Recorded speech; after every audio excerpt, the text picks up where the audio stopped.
Olá, meu aluno querido, aqui é o professor Pablo Jamil, seja bem-vindo a mais um vídeo do meu canal. Hoje vamos falar sobre um assunto muito importante que está tomando a internet. Ele é um assunto muito relevante, ele pode acabar se transformando em tema de redação para você, ou em um concurso, ou no vestibular, ou na prova do Enem. Então eu acho muito importante nós discutirmos este assunto aqui.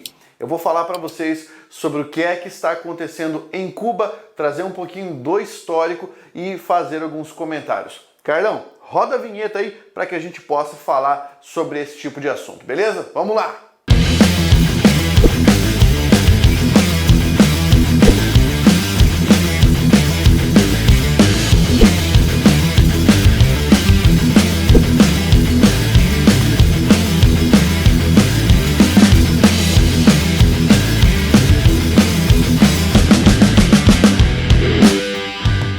Bem, o que acontece? Cuba é sempre referência quando as pessoas estão discutindo política, principalmente posição política. Talvez uma das frases mais ditas no Brasil quando alguém está discutindo política com uma pessoa é: vai para Cuba então! Cara, olha só. Cuba está passando por uma crise terrível, você pode acompanhar aqui, nós temos protestos que estão acontecendo, protestos contra o governo lá em Cuba, e você vai entender um pouquinho de por que esses protestos estão acontecendo, quais são os pilares e o que é que nós podemos esperar das próximas cenas neste momento. Bem, vamos falar um pouquinho então sobre Cuba e sobre a situação que está se desencadeando, que está desenrolando lá no país. Se você não tem muitas informações sobre Cuba e sobre o regime cubano, eu sugiro que você dê uma olhadinha em um documentário que existe na Netflix sobre Cuba, que mostra a relação de um cinegrafista com o país ao longo de 3 décadas aproximadamente. Um cameraman e Cuba. É bem interessante porque ele mostra tudo o que aconteceu em Cuba por dentro e inclusive uma visão de quem era um estrangeiro. Ele vai falar sobre a Revolução Cubana, ele vai falar sobre o Fidel Castro, sobre o Raul Castro, enfim, sobre tudo isso que aconteceu lá em Cuba, sobre os embargos econômicos que ocorreram e tudo mais. Então, se você não tem essas informações, vale muito a pena você dar uma olhadinha nisso. E, inclusive, também observar os dados oficiais a respeito do país. Cuba é muito conhecido, o país, né, é muito conhecido por ser aqui nas Américas um polo, uma representação daquele comunismo antigo, daquela teoria comunista que foi apregoada há algum tempo. Na realidade, é uma espécie de resquício daquilo que aconteceu com a extinta já União Soviética. Bem, por que as pessoas estão indo para as ruas em Cuba neste momento? Cuba está mergulhada numa crise que foi agravada, em primeiro lugar, pela pandemia, do coronavírus. Até 2020, meados de 2020, o país conseguiu, de certa forma, conter o avanço da doença e conter as mortes. Mas você precisa saber que a população em Cuba não está satisfeita e não está, nem um pouco satisfeita com a forma como isso tem sido conduzido. Por quê? Nós tivemos uma escalada de mortes e de contaminação, principalmente nas últimas semanas, certo? Os números estão sendo registrados agora, números altíssimos de mortes em Cuba. Então a pandemia foi praticamente a gota d'água, foi o estopim daquilo que faltava para desencadear uma nova revolução cubana, mas agora uma revolução contra o governo estabelecido, contra a autoridade estabelecida. A crise econômica em Cuba que já se desenrola há bastante tempo. Vamos pegar aqui Cuba, imagina que Cuba está no radar desde 1954. Nós temos algumas discussões, alguns problemas entre Cuba e os Estados Unidos. Nós temos diversos embargos econômicos feitos pelos Estados Unidos a Cuba. Aliás, eu até vou deixar um link aqui embaixo que mostra para você todos os embargos e a história desses embargos.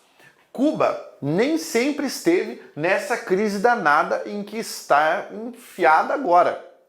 Na verdade, se você voltar à época em que havia na época da Guerra Fria, né, em que havia uma disputa entre os Estados Unidos e a União Soviética, a União Soviética mantinha Cuba com envio de dinheiro, de mercadorias, então já houve um momento que foi um momento glorioso para Cuba. Mas depois que a União Soviética foi extinta, é como se houvessem cortado esse laço e Cuba ficou refém, ficou praticamente, vai ser engraçado que eu falar que ficou ilhada, né?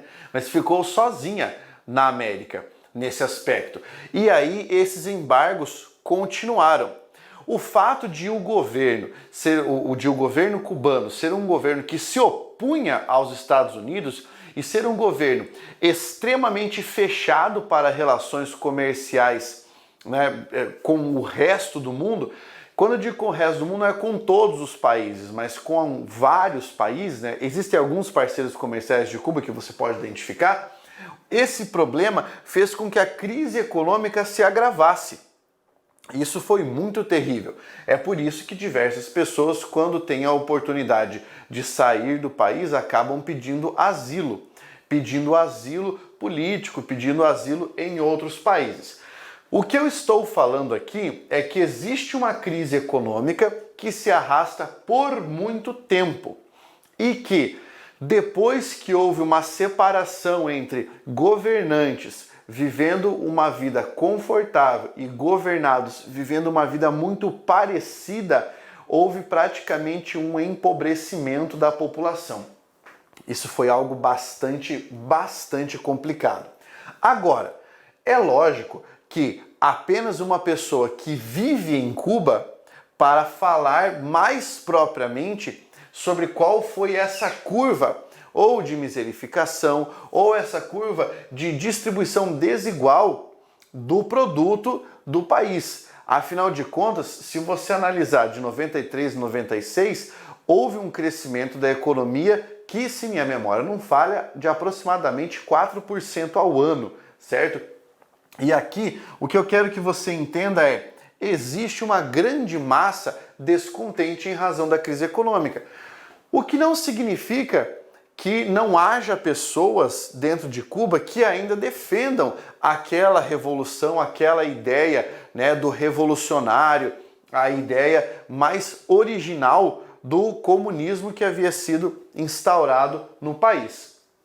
Agora, além desses dois casos, existe um terceiro elemento que é preciso se considerar, que é a revolução digital. Até o governo do Fidel Castro, durante o governo do Fidel Castro, o país era extremamente fechado, por exemplo, para a internet. Então, as pessoas não podiam consumir aquilo que vinha de fora e não tinham acesso tão rápido, né, à informação.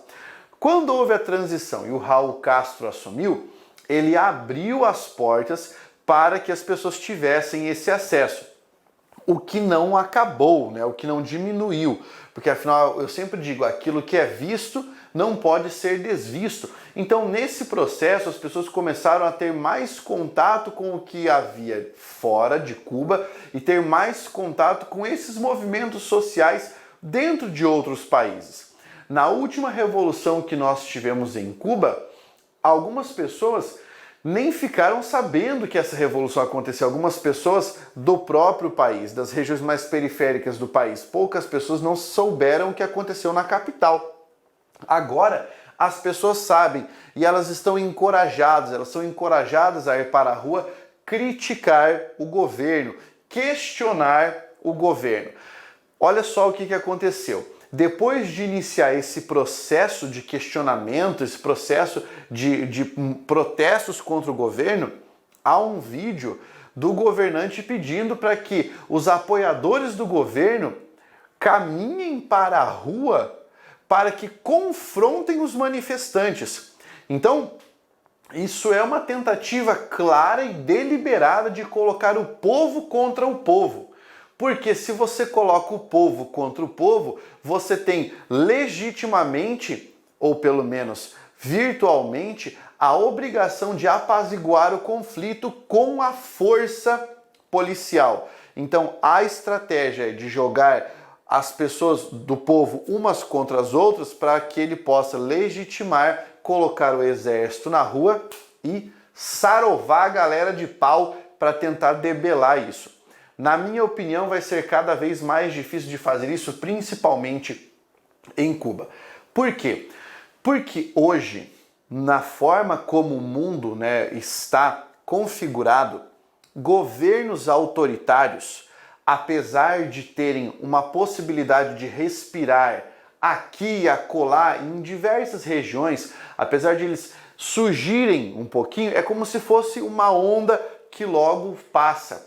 Por quê? Porque no mundo hiperconectado, a notícia viaja muito rapidamente e não há mais espaço para legitimar um governo autoritário, nem legitimar autoritarismos. Você pode perceber que, independentemente da posição política, se de direita ou se de esquerda, a partir do momento em que o governo ou o governante começam a ficar muito autoritários, existe um movimento de insurgência popular contra o governante.